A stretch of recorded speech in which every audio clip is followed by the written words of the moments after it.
Chef Mark, and I'm back in the lab. I'm at Appliance Factory, and we got through Thanksgiving. My Thanksgiving was a huge success.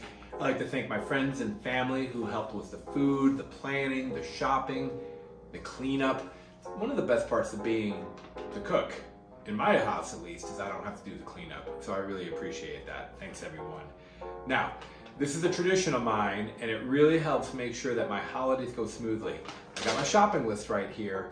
And what I do is I keep it and make notes on things that I would do differently next year, and I file it away. And I do that for anytime I'm cooking for, let's say, more than 10, 12 people, particularly if I'm doing a large group. I had 12 people this year, but I've certainly done Thanksgiving for 20 people.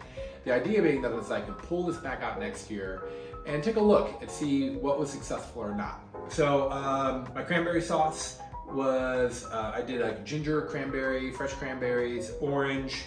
I didn't have any Grand Marnier, which I typically put in there. And then it wasn't sweet enough. I used sugar, and I think I should have used maple syrup instead. Kind of cooked that all together and down. Too much ginger. So I just made a few notes on that.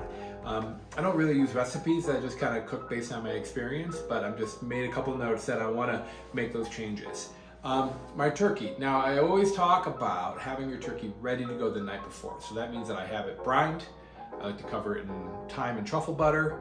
I have it sitting on mirepoix, carrots, onion, and celery.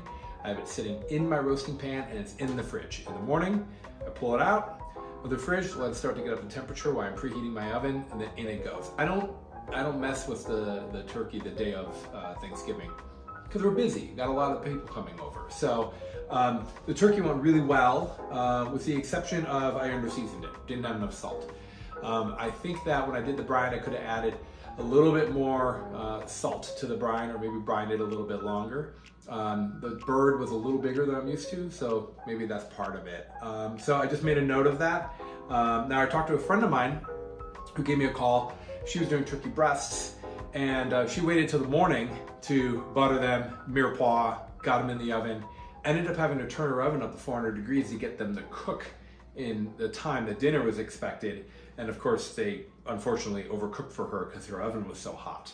And even though I suggested, hey, get all that done the day before, I think that she just wants that tradition of making everything fresh the day of, but it doesn't benefit you. It really doesn't benefit you in any way. The turkey's only going to get better if it's ready to go the day before, and then when you roast it, give yourself an extra hour, full extra hour for it to cool off and carve. It takes that long. A turkey holds a lot of heat. So if you carve it too soon, like when it comes out of the oven, it will be dry no matter what. So anyways, I wish I had a little bit more seasoning there.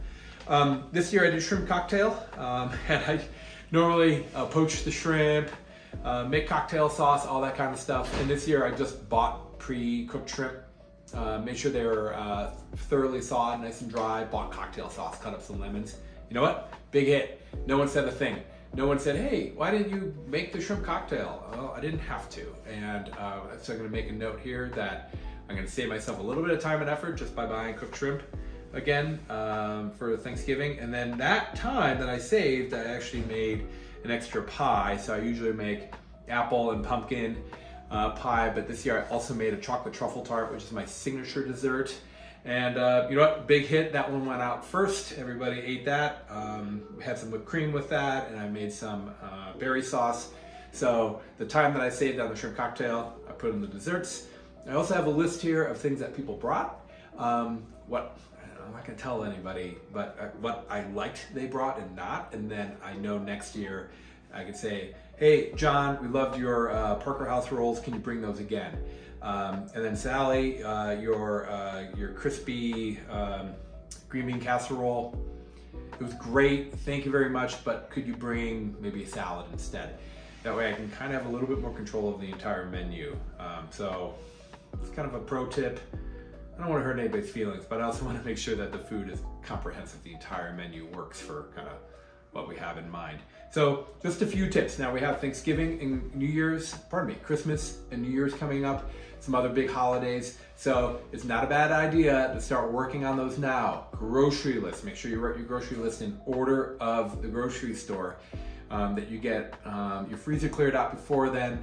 All of the tips that apply for Thanksgiving also apply for the rest of the winter holidays. So now's the time to be thinking about that so that you have time to relax with your family, enjoy the holidays, and most importantly, reduce the amount of stress you have in the kitchen.